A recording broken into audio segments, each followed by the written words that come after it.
My name's Danny, I'm an alcoholic. And wow, I sure love Alcoholics Anonymous. And a blonde? God, no wonder I can't keep a relationship going.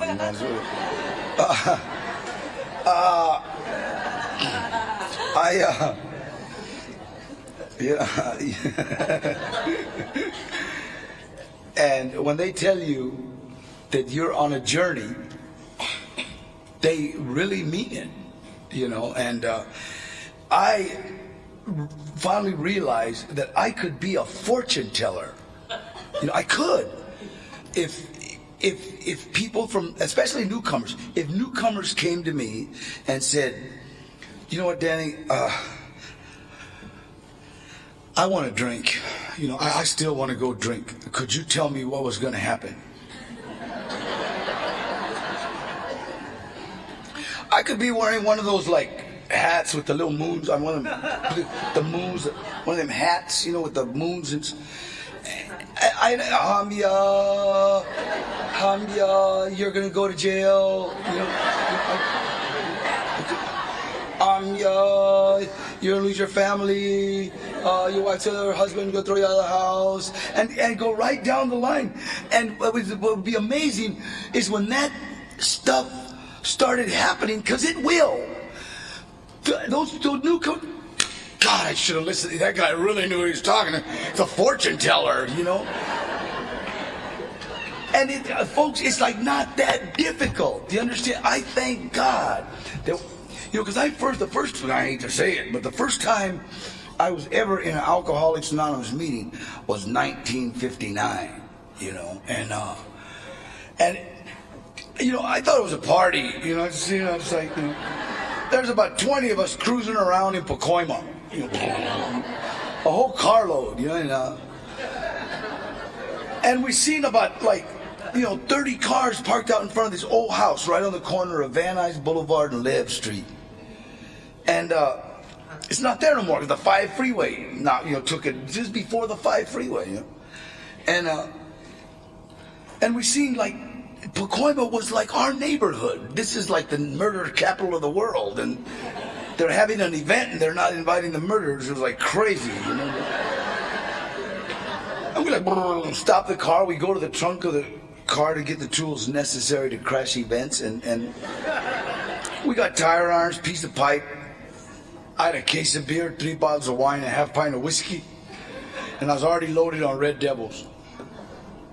Oh God, I hated those things, man. Every time I say Red Devils, I think I'm gonna get kicked by somebody. And loaded on pills, and we went to the door because you gotta, like kick in the. You can't like knock if you're crashing an event because they just lock the door and call the cops. You know, kicked in the front door and everybody rushed in. And there's only 2 greetings you can get when you crash an event. Either everybody rushes to the opposite side of the room, and that means they're willing to throw the event in your honor, or they rush to the side of the room that you're on. That's what them jacks and them tire irons and pieces of pipe are for. We kick in the door. The first thing we saw was a big sign that said, "We care." We had just crashed the Friday night speakers meeting of Alcoholics Anonymous, the We Care group, and we got the stupidest greeting in the world. We had all these people rushing us going, "Hi, I'm Bob," you know. "Hi, and I had trained my troops, when you crash an event, you just never split up. You just stay in a group at first till they realize that this is yours. This event is yours. And you guys did that divide and conquer thing, because I turned around to get my guys out, and you had them all in like little groups of 4 all over.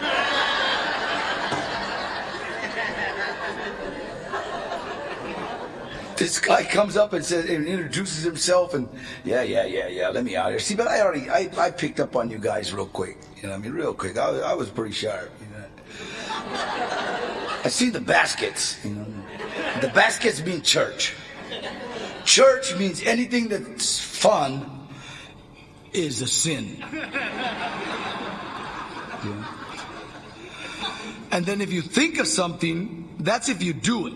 If you think of something that's fun, it's a venial sin. If you do it, it's like a mortal sin. Either way, you're going to burn somewhere for eternity, you know. So I turned away from church real quick, you know. No. And I'm trying to get out of here now. And I got this case of beer, the 3 bottles of wine, half pint of whiskey, and I'm already stumbling on them Red Devils. And this guy comes up, introduces himself, and says, you know, Danny, why don't you put that stuff outside and join us? This is 1959. They're asking me to come into this place, you know. Come on, old man. I got penitentiaries to go to. What the hell's wrong with you, man?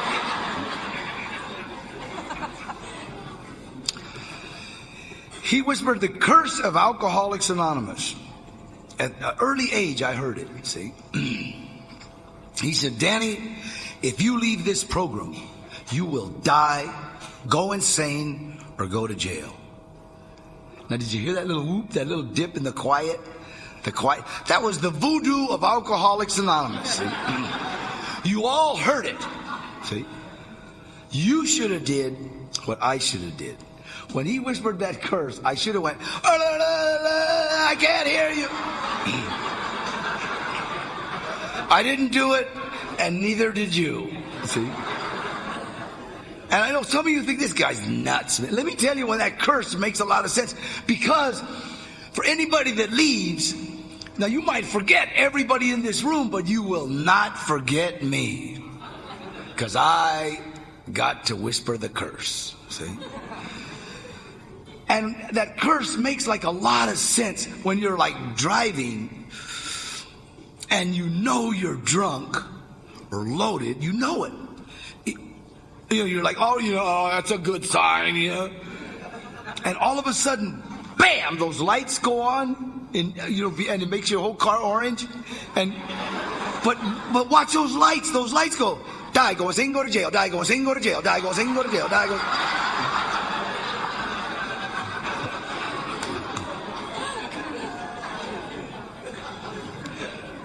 When you get home, and your spouse, male, female, has everything you own on the front yard, and they're gone, and the neighbor's telling you, they left and they said, just get your stuff and get out of here. That's what the neighbor says. What you hear is, die, go insane, or go to jail. It's like, yeah. And it's like, from now on, the alternatives you have for staying in this program is dying, going insane, and going to jail. And I've been sober 37 years, and that has been proven to me over and over again by people. Nobody in 37 years has ever left this program and called me with some good news. Honest to God, I swear to God. Nobody has ever said, you know what, Danny, I'm going to go get loaded. I'm going to go drink. I'm tired of this. And gone out, called me like 2 years later and said, hey, Dan, you know what? No, I'm drinking. I'm drinking socially, yeah. I use a little, yeah, not, just recreational. But my wife loves me. My kids adore me. I have a good job. My boss can't wait till I show up. Nobody has ever called me and said that. Nobody's ever called me and said, I'm having a good time. I get calls from people that leave, and usually it's weird because the phone will ring and you'll hear somebody go,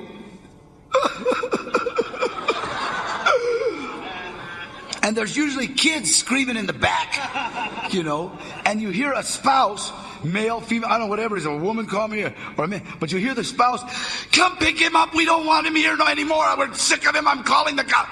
And, oh, it's not working out, oh, our hat's not going to be off to you, huh? Yeah. And I actually had a friend of mine, a girl, that used to go out and just, God, Danny, I want so bad for your hat to be off to me. It says that in the book about if you can drink like a normal person, our hats are off to you. And it's not going to happen. Do you understand? We are afflicted with an incurable disease. And until we lock into that, do you understand? Until we lock into that and realize, wait a minute, I don't have no power over this. This is an illness. This isn't a decision. I think I'll drink.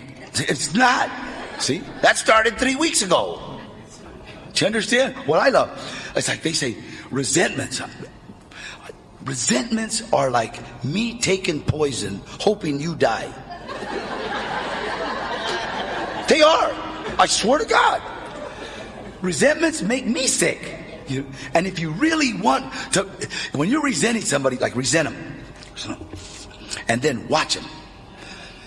Like the first week you resent them, they'll come in and they'll get to the podium and they'll say, I just got the most wonderfulest job I've ever had in my God's really, because they got the wonderful job. And then, no, but don't stop. Keep resenting them. A week later, I don't know what I bought a house. I bought a house. I'm so blessed. No, really. And then they come in walking with the most gorgeous thing you ever see. Like, I'm in a relationship. They got that stupid look like you. And life is just. And you're like, it happens every time. Every time I resent somebody, good stuff happens to them. So I stopped resenting people. I don't want to take poison, see? I don't want to take poison. Yeah. Life has been so good to me, see? Come into Alcoholics Anonymous. And don't think I got, like, because, I've been known to slip. I love that slip. I love the way people go, I had a slip. I had a slip on Friday. Thank God I made it back for the Saturday morning meeting. It makes me mad. What a waste.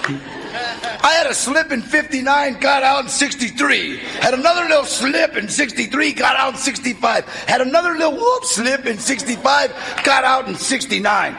No more slips. You see? Because you got to remember, the first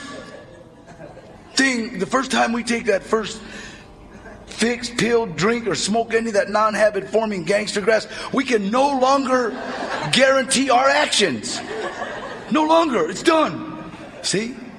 And it doesn't start, right? It's not a decision. See that guy I could not stand. I couldn't stand that guy coming in with that gorgeous blonde. I had my eyes on her. Yeah. And that's the one that did it. After all these, it's a process. It's a process. See, don't tell me, man. It's like, life is beautiful. Oh, life is so beautiful. Oh, there's a liquor store. I think I'll have a drink. It doesn't happen like that. Do you understand? It's like slow, cunning, baffling, powerful, sneaks up, waiting patiently. I'm going to get this sucker. I'm going to get it. Wait, see. And hey, look at me. Look. I mean, I shot heroin. I drank wine. Drank wine. Took pills. I'm out working in my backyard, and what do I hear in my head? Budweiser, la cerveza más fina. Are you kidding? I know. One beer always gives me a headache. It has since I was 12. Yeah. It's always given me a headache, one beer. And how do you get rid of the headache? Have another beer. And then 2 beers, they're just kind of like, you're just not there. It's just, okay, I had 2. There's 4 left in the 6-pack. 3, just kind of like, hey, 3 beers, always like, cool, man. Cool, 3's cool. No, it's all right. There's 3 left. I can never. My grandmother passed away thinking I was only drinking 2 beers because men, especially Mexicans, are supposed to drink. I mean, it's that simple. I'm sorry. It's just cultural or something. I don't know. Shit. Yeah. And I'm clean and sober, and I'm going to meetings, and I'm fresh out of the penitentiary, and my grandmother would say, "Nomás dos, mijo, nomás dos." And I go, "No, Grandma, I'm not drinking. I'm not. No, nomás dos." Because she knows if I say I'm not drinking, I'm lying. And so I'm sober like 20 years when she passed away, and before she pitched it, I finally, okay, just 2, that's it. That is okay. It's cool. See? Because to her 2 was none. See? And so it's like, this thing that we have, this disease that we have. Do you understand? This disease that we have. It's the cunning, baffling, and powerful. It says it's an obsession of. Hold on. It's a allergy of the body coupled with an obsession of the mind. That means our bodies are allergic to it. Our minds are obsessed with it. Do you understand? Obsessed with it. Now the mind, this mind is good. This disease has that mind sewed up. This disease wakes up 45 minutes before you do. Do you understand? 45 minutes, this disease is awake. You're still sound asleep. You don't even know this. This is the shit you learn after you're 35 years sober. You're sound asleep. The disease is wide awake. See? And it starts. You piece of crap. Yeah. You can't keep a relationship. Look at you. And don't think I forgot what you did when you were 5.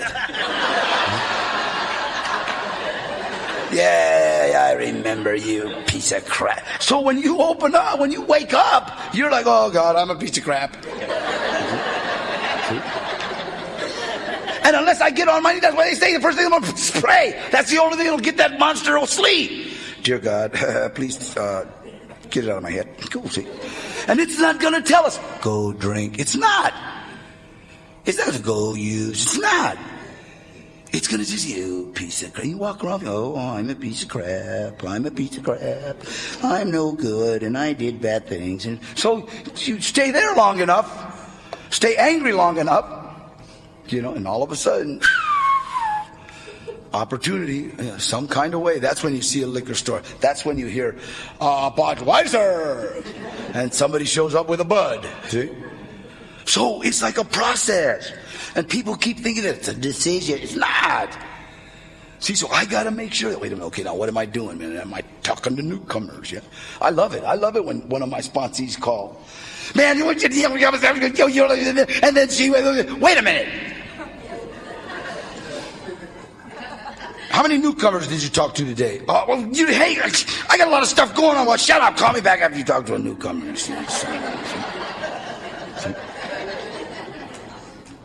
See, because once I start talking to a newcomer, once I start working with another alcoholic, the disease has to shut up. Has to shut up. But just sitting there, just waiting, you see, just sitting there. See? So as long as I keep doing what I'm supposed to be doing, saying my prayers, working my low steps, I screw the tradition. I'm sorry. I'm joking. I just love saying that. Working the traditions, working with newcomers, and being of service, doing that stuff. It's like all of us, the disease is asleep. Now, I'm telling you, man, every area of your life can be shot. I need a job, man. God, my relationship. Oh, man. Financial instability. Man, I talked to this guy on Skid Row. He don't even got shoes. Wow. I remember I was in a meeting, and I was sitting in the back, and there was this guy talking, and he was talking about, this program's been good to me, but I got a bed, and I really want somebody to share it with. He was really whining about not having a relationship. And these 2 homeless guys that were sitting in the back right in front of me, hey, he's got a bed, Holmes. And it was funny, the other guy says he wants to share. God, I started this guy thought I was laughing at him, because because when you're homeless, you don't think nothing about crawling up. If it's cold, can we spoon? You know, and I how it is, no matter what I'm going through, man. All I got to do is walk into a room of alcoholics. All I got to do is call up a newcomer. And it's like, and all of a sudden, wait a minute, man. I'm sober. I've got a job. I got a place to live. Oh, I got keys. And keys are very, very dear to me. I don't know, because, when you do about 11 years in the penitentiary, you miss keys. You just miss keys. Just keys. So as long as I can put my hand in my pocket and like feel keys, must be all right. It's the very, very simple things. And they told me, keep it simple. I thank God that my first sponsor, a guy named Frank Russo. And I say that because he told me never to mention his name. He sponsored me for a little while. Now, me and this guy went to prison together. We were like buddies, and we were pals on the streets. And then he got out, and he got like famous in AA. God, I thought he was going to be the president or something. And this guy used to look at me and say, "Danny, listen," because he knew me. Do you understand? He said, "Don't worry about powerless. Don't worry about unmanageability. Just wake up in the morning, look yourself in the mirror and say, brain broke." And that's it. That's all you got to do. That's all. Just realize that. I still do that. Brain broke. And I love. There's a lot of people in Alcoholics Anonymous. Well, you're not willing to accept responsibility. You're absolutely right. I'm not. I am the most irresponsible person on the program of Alcoholics Anonymous, and I take great pride in that. I don't write anything down. Nothing. Somebody calls me to speak. I say, okay, but you better call me 5 times because otherwise I'm not going to make it. Well, do you have a calendar? No. Well, okay. That's Diana. Diana called me about 12 times. And call me today. Oh, yeah, no, I got you. I'm coming up. My daughter drove up. My daughter, she's going to have 60 days. She drove me up.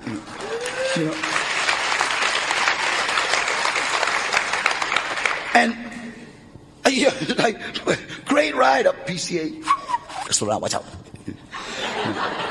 She drives better than I do, because I'm not like a good driver. I know men, yeah, I'm a great driver. I'm not.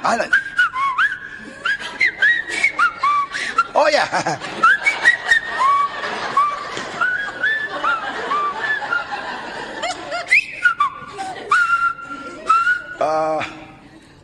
All right, I'm gonna kill you. No.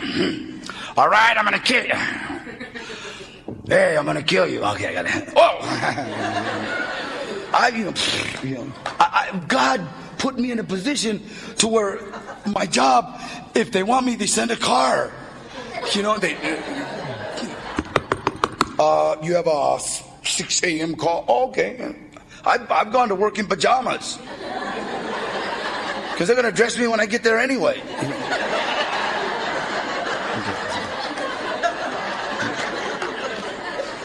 You know what? I honestly, and I think I used to be responsible. Nah, I didn't. I remember my second sponsor, a guy named Sam Hardy. Sam, because when I first got here, I was having a lot of trouble in Alcoholics Anonymous. I wasn't doing good. Fresh out of the penitentiary, I just finished doing 5 years. I thought I was violent.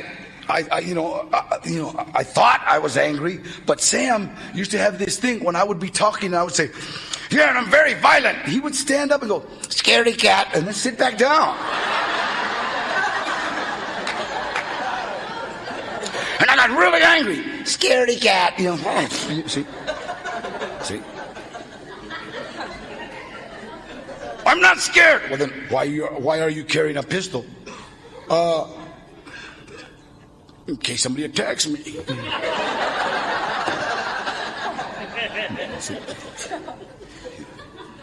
Besides that being a parole violation, why you carry a knife? I mean, it's certainly not to like protect myself from bears. You know what I mean? So I started showing up at meetings with no weapons. Just like, wow.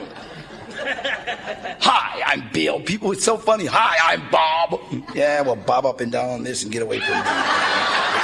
I wasn't like friendly. Do you understand? I wasn't friendly. I wasn't a nice guy. You don't come out of prison being a pleasant person. You know, and I was really angry. These guys used to just always hi. There's one guy, a guy named Hank Magdalene, who passed away, and I learned to love this man. And this guy he was one of those guys that would not let you not say hi. You know what I mean? I first met him and I didn't like him. You know, I didn't like him. And my sponsor Frank, it's Hank. Yeah, well, Hank on this. Get away from me, man. And he's okay. Hey, you keep coming back because we need you. And I'd go to another meeting and I'd walk in and Hank, hey, Danny, what's up? How you doing? Yeah. There, yeah. I don't know this guy. You know what I mean? He wants to be my buddy. I'd go to another meeting, I'd sneak in and I'd hear this psst, psst, and I'd look over.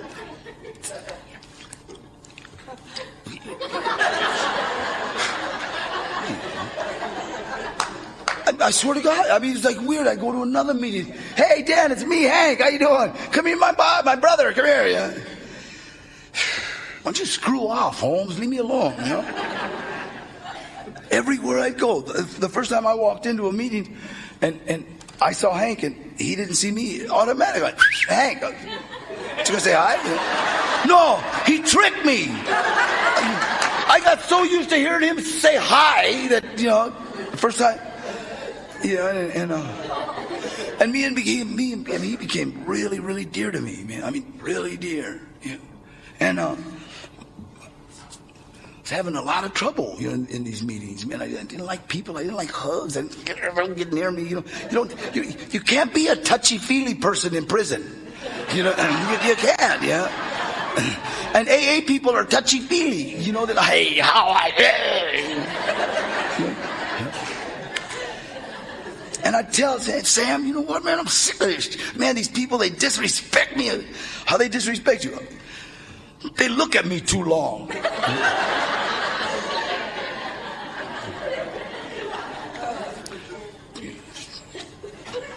Come on, hug me.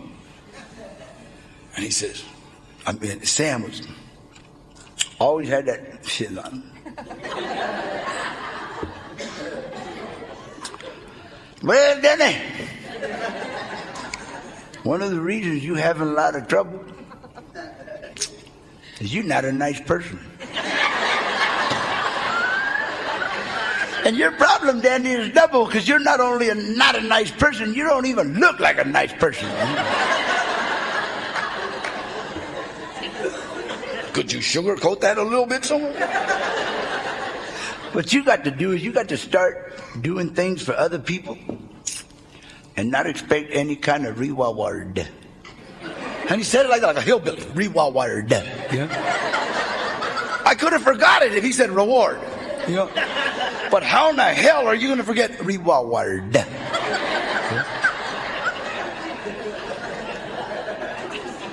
And doing nice things for people sometimes when you look like me is tough. You know what I mean? I can remember I was in Reseda Park and this lady, she had two dogs, had a Dobie and a Boxer, and the Boxer got away. And she was right, it was right here. And the leash was right there. And I'm standing there with no shirt. With no shirt, and I'm saying, hey, vieja, you want me to get your dog?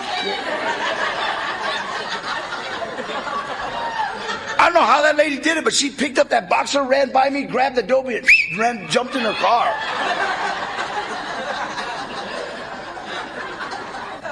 Bitch. And I went and told Sam. I said, Sam, yeah, I'm gonna get her dog. And I knew he was gonna say, well, Danny, You know, there's some women that do not like men's help. You know, I thought he looked at me and said, well, look at you. You look like a damn maniac. I wouldn't want you touching my dogs either. Y'all covered with them cartoons.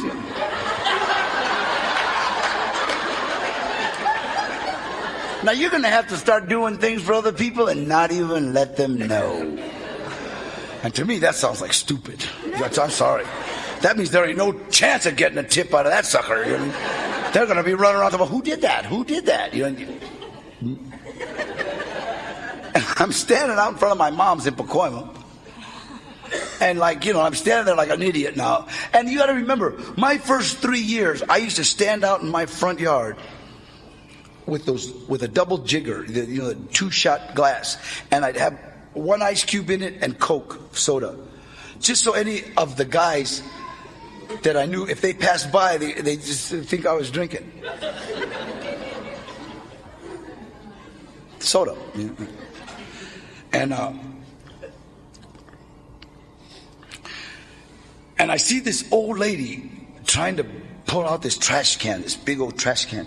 And this is in the 70s, this is not when they had the big rolly, greeny, blue, and black. It's a big old trash can. So I went over there to help her, just to put, and the first I remember, no me robas, don't run, shut up!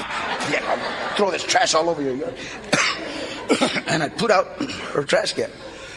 And then I remember there's about 5 or 6 old people. God, I hate to say that because they were 60 and I'm 60. But they were 140. And they were like 60. And I went and I just started putting out even the bruja, the witch. We had a witch lady in our neighborhood. She could never come out because witches can't come out during the day. But I'd always see her at the window. I always see her at the window, and I'd put out her trash, and that's what I did. That's all I did. I just went. It was like I just had a route, I guess. I don't know, about 5 people.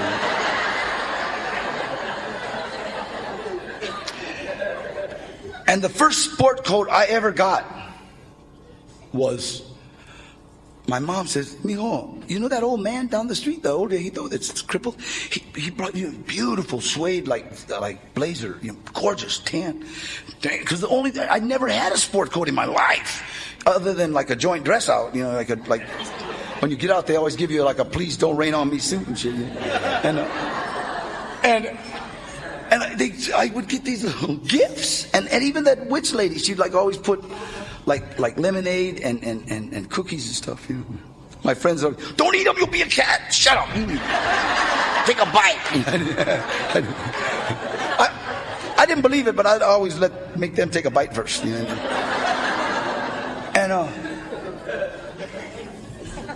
everything good that has ever happened to me has happened as a direct result of helping someone else. Everything. That's a God's honest truth. Me and a guy that some of you know, a guy named Danny Trejo, we started a gardening business. And we used to go and it was funny. We didn't have a lawnmower. We just got to go knock on people's door and say, hey, do you want us to mow your lawn? We'll do this, do this. For $20 or $10. I don't even, yeah. Okay, do you have a lawnmower?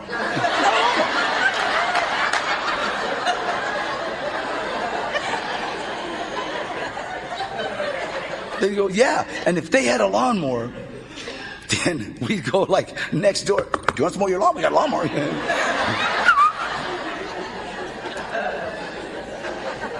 And we mowed lawns, so we did a good living. And we would always go, there was a couple of old people that would always just go and mow their lawn. And the witch lady was one of them. We'd mow her lawn and just, for free, because that's what you're supposed to do. And one day this guy comes up. I'll never forget this big old dude. This guy, oh God. One of those old guys that used to be tough a long time ago. About 60.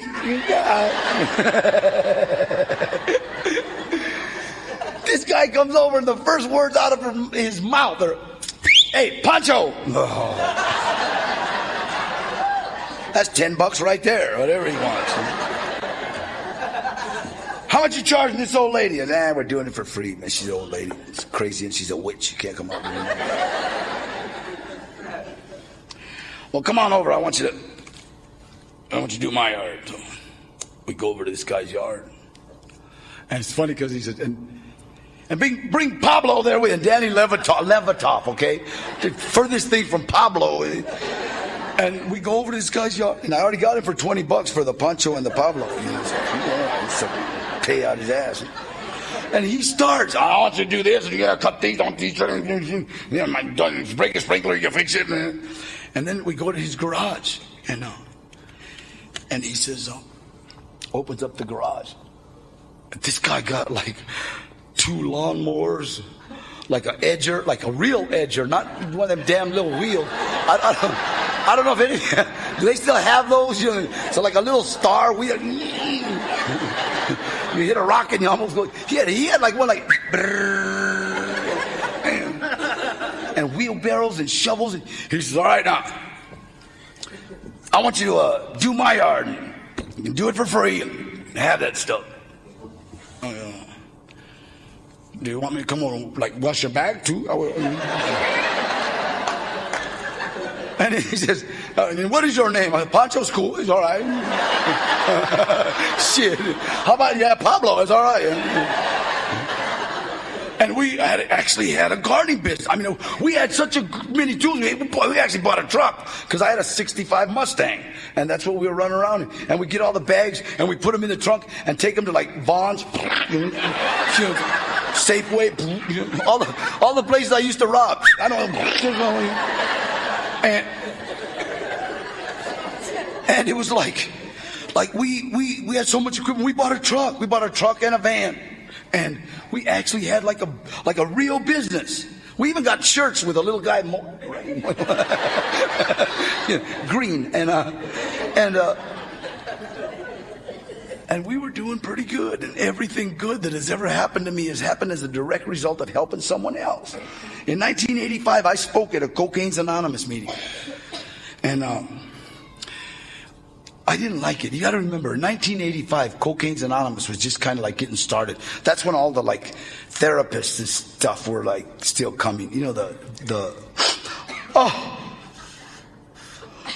we might do a little rehab here. You know, those guys. I see Betty Ford in my future. You know, those guys. You know, crackheaded, well, they hadn't started rocking that shit up yet. You know, so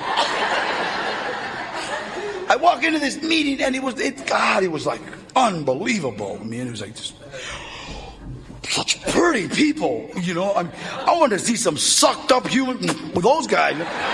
They all look like doctors. And it looked like a gold company. Everybody had gold, you know. I mean, just everybody, all this gold. And God, shut up! Give me your money. I know I left it all outside, but you just got that obsession, dude. And I would have stole it. And after the meeting, this kid comes up to me, man. This kid's about 18 years old, and he comes up and says, "Boy, I really identified with you, Danny." And I'm talking about Folsom, San Quentin, Soledad, every prison. And I look at him. This kid didn't have like a feather on him, you know. He couldn't have been from a neighborhood near my neighborhood.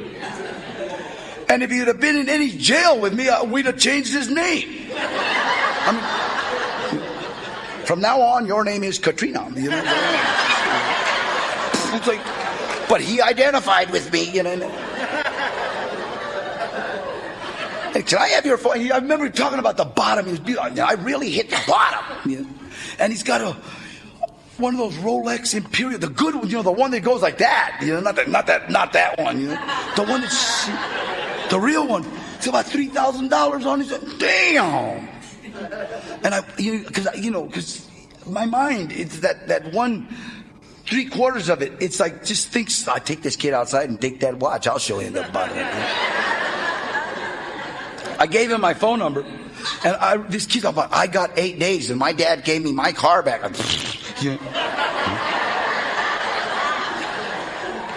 And I'm living at the house now. I'm doing good.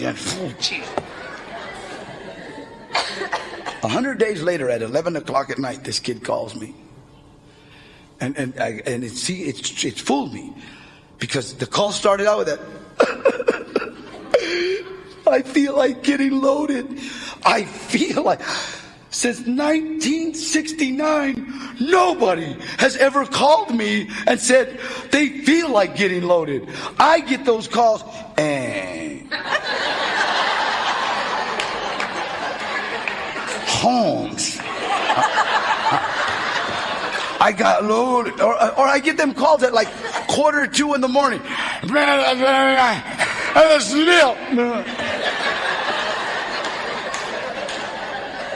I couldn't believe it. Somebody actually called from 1969. This was 1985. Somebody said, I feel like getting loaded. I mean, you're not? No, but there's a lot of blow here. There's a lot going on in my job.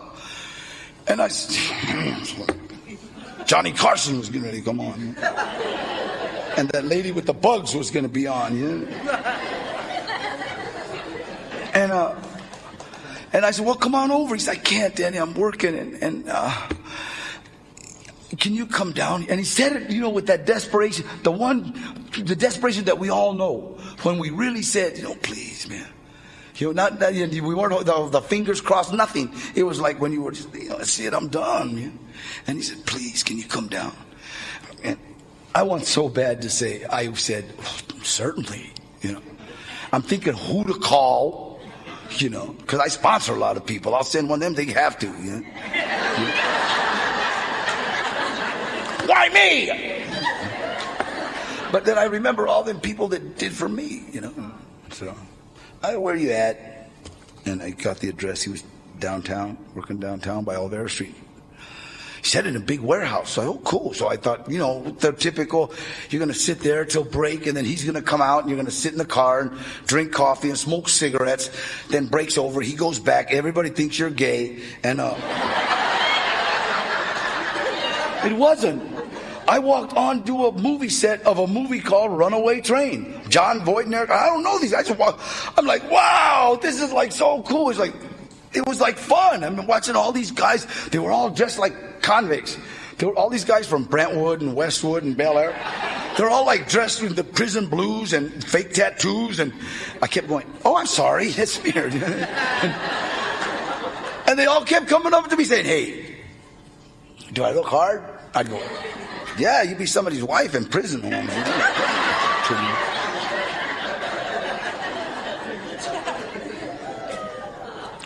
This guy comes up and says, do you want to be in this movie? So what do I got to do? Do you want to be an extra? I said, extra what? I know. I've never been on a movie set in my life. He says, can you act like a convict? It's almost like a joke. I swear to God, I was expecting some TV host guy say, hey, we got you. And I looked at it, I'll give it a shot, And they give me them blue state pants. And I'm not bragging, I'm sorry, but those blue state pants just look good on me. They do. Doesn't matter what size, they just look good. The way they're cut just seems to drop just perfect, And then he gives me that shirt, so I take off my shirt. When I took off my shirt, he sees this big old tattoo. This guy goes, I'm looking at him saying, now what stupid neighborhood is that?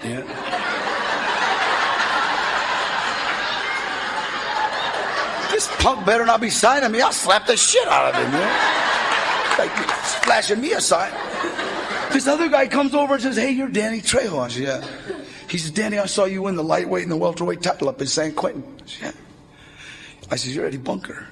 He said, yeah. I said, man, what's up, blah, blah, blah, blah. And he says, what are you doing here, Danny? I said, I'm hanging out with this kid. He wants to stay clean.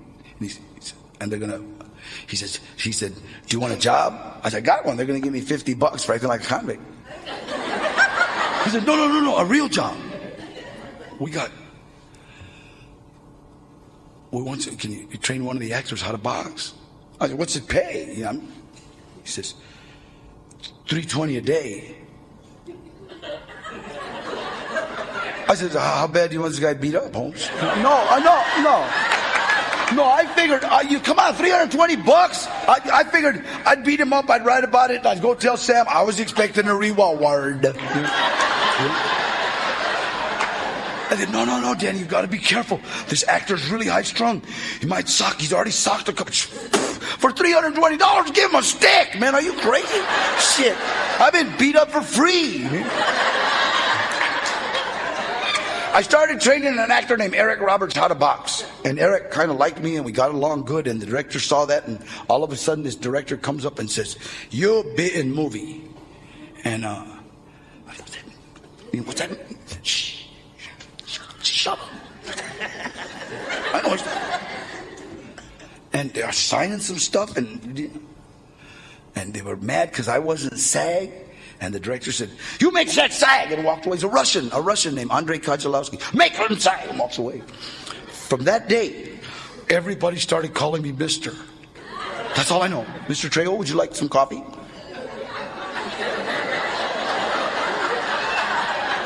Yeah. 2 cups. Cream and sugar. And some Pilates, some little biscuits. Get some of those. Anything. I could say, it was so weird. I could say stuff like, do we have any like apple cranberry, something like that? And wow. That was cool. I was joking, you know. Since that day, I've done over 123 movies. Since that day, I've worked with some of the biggest actors there is. And the amazing part is that they want to work with me again. See? Because of the stuff I learned in Alcoholics Anonymous. What does Alcoholics Anonymous show us? How to be courteous, kind, sharing, caring. And that's what it shows us. Okay, it's got to teach me how to be a better person. That's what it does. See? I got to do stuff for other people and not expect any kind of reward. You know? And it's so funny because people always ask me, "Danny, well, there's a lot of drugs. Well, you know, does that bother you?" Yeah. Oh, sure, because I want to die going to jail, you idiot. Yeah. Are you kidding them? Some of them big actors, I love to catch them, like coming out of the bathroom going, "Oh, God, I love it. Oh, God. Hey, did you do coke?" How come they can't beat me up? I don't do shit. You kidding? And then just follow them. "No, how is it? Is it okay? Well, all right."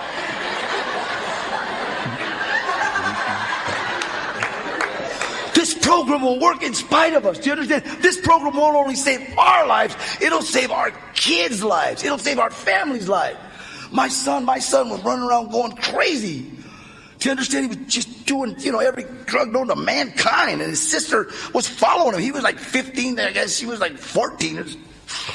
And I'm dying. I'm talking to 500 kids at a time in schools, and mine are dying. I'm dying. Do you understand? And I remember I'm trying to get Gilbert, let's go to meetings. He said, he's like 40 pounds or something. I don't know. He's like, one of these. He looked like Jack from The Nightmare Before Christmas. You know? And I'm, God, what did I do? And it's amazing because I got mad at him one day. I got mad at him and I grabbed him. I said, "Man, Gilbert!" And you know what?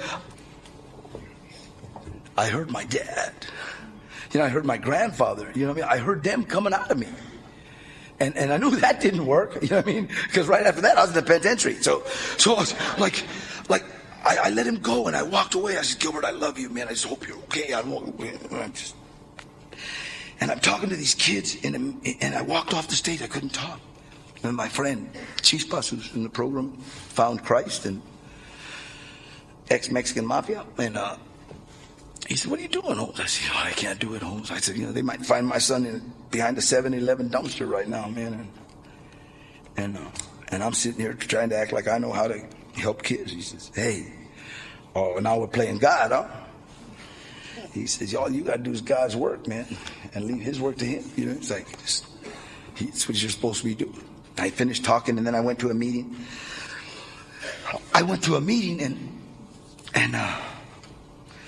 I sat there until he called on me, and I just said something and then sat down, and this kid comes up to me right afterwards. This kid comes up to me, and this kid had like 4 earrings in each ear, had his eye pierced, had his nose pierced, had a piercing right here with a little knife hanging down, had his tongue pierced, had both chichis pierced.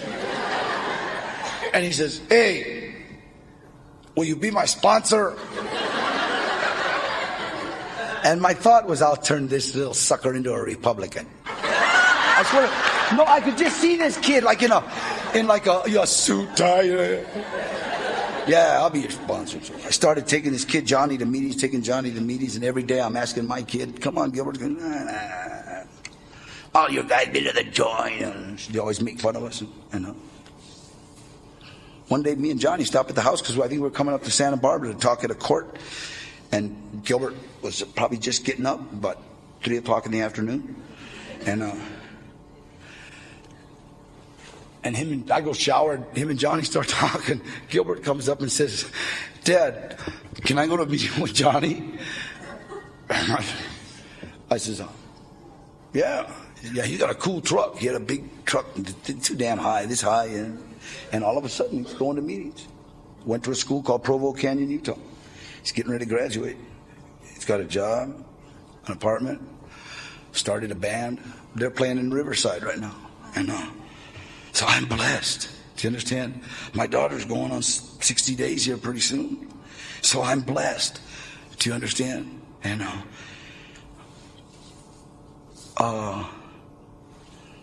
the rest of my life is a mess. But I'm blessed. Do you understand? I got healthy kids. I got a career that, come on, I was on Desperate Housewives. What the hell?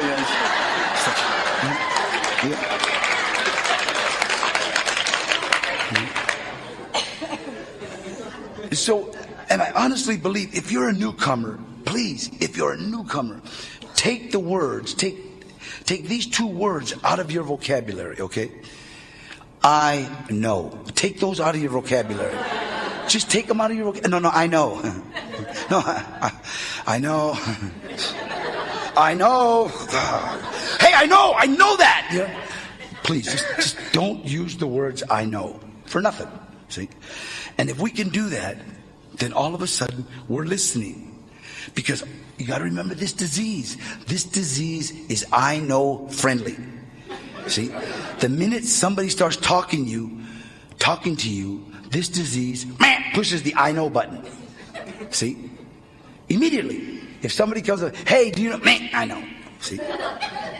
You hear nothing. So you take the words "I know" out. That's all.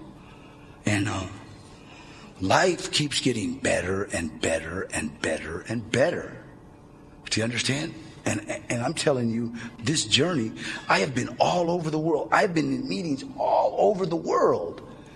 Do you understand? I'm still a drug counselor. I still work with newcomers. I still hang out in meetings when I can, but I just hang out in Paris, London, and listen to people talk funny. Mexico. Last week I was in London, Albuquerque, and Phoenix. And I was thinking, like, wow, this is a hell of a trip. I'm going back to London in July. I think I'm taking my daughter and my son with me. And my other son lives in Lompoc. He's doing really good. So if you're new, I suggest you go to a lot of meetings. If you're new, I suggest you go to a lot of meetings. If you're new, I suggest you go to a lot of meetings. And I'm not trying to be funny, because actually, in the language of the newcomer, when you say that, their mind is geared to hear Sole, Solo, Solo, Solo.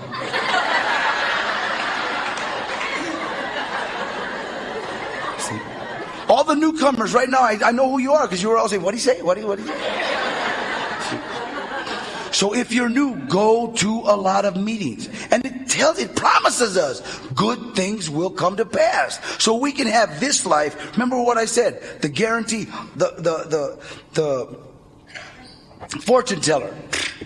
I'll tell you right now, die, go insane, or go to jail. If you stay here, nobody can tell your fortune. All they can say is that your life will get better and better and better. See? And you got to do those things they say. You got to do those little things they say. Big deal. You got to sit down right. Yeah. No big deal. Share, that's it. Help me remove the character defects. It's okay. See? You know. Be of service. The thing that I love about Alcoholics Anonymous, no matter how smart somebody gets, all you can strive to be is chief servant. That's it. I'm the best servant AA's got. That's it. That's all. See? Because we're all here. And I kept thinking that this program, I couldn't understand. See, this program is God sent. Do you understand? This program saves our entire family. This program is a new lease on life. This program is everything we have ever wanted. Everything. See, there's nothing. Sky is the limit. See, all I got to do is stay clean, stay sober. God bless you. Thank you very, very much.